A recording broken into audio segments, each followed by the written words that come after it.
Pancasila. Perkenalkan, nama saya Jovita. Nama saya Rifki Kencam. Nama saya Renat. Nama saya Rifki Tumurang. Jadi saat ini kami akan berbincang-bincang tentang Pancasila sebagai dasar hidup bangsa Indonesia dan Pancasila sebagai dasar negara Republik Indonesia. Menurut apa sih Pancasila sebagai pandangan hidup bangsa Indonesia? Simpelnya, Pancasila sebagai pandangan hidup itu artinya nilai-nilai leluhur Pancasila jadi pedoman dan petunjuk kita sehari-hari. Ibaratnya kompas moral, sifatnya tidak tertulis dan sudah diwariskan turun-temurun, hidup di hati dan pikiran kita. Sekali, jadi contohnya paling gampang yaitu sila pertama, kita harus menghormati orang yang sedang beribadah. Itu dalam penerapan kehidupan sehari-hari. Tidak harus juga diatur dalam undang-undang, tapi itu dari sikap kita. Atau sila kelima yang bersikap hemat dan menghargai karya orang lain. Oke, jelas ya. Jadi ini soal perilaku kita. Nah, Ray, kalau pandangan hidup sifatnya tidak tertulis, bagaimana dengan peran Pancasila sebagai dasar negara? Apa bedanya? Beda dan penting. Sebagai dasar negara, Pancasila itu dasar untuk menyelenggarakan pemerintahan dan mengatur semua aspek kehidupan bernegara.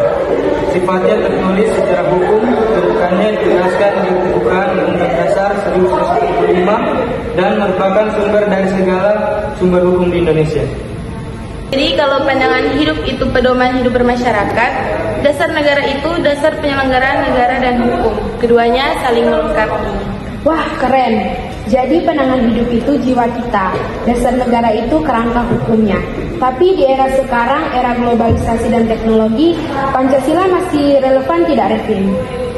Jelas sangat relevan. Justru di era globalisasi ini kita menghadapi tantangan besar seperti radikalisme, intoleransi, dan perkembangan teknologi yang besar. Peran kita adalah mengaktualisasikan nilai-nilai Pancasila di segala bidang. Dan kuncinya kita harus memahami, menghayati, dan mengamalkan Pancasila dari diri kita sendiri. Setuju. Tanpa dasar negara, pandangan hidup tidak punya kekuatan hukum. Tapi tanpa dijiwai pandangan hidup, dasar negara akan hampa.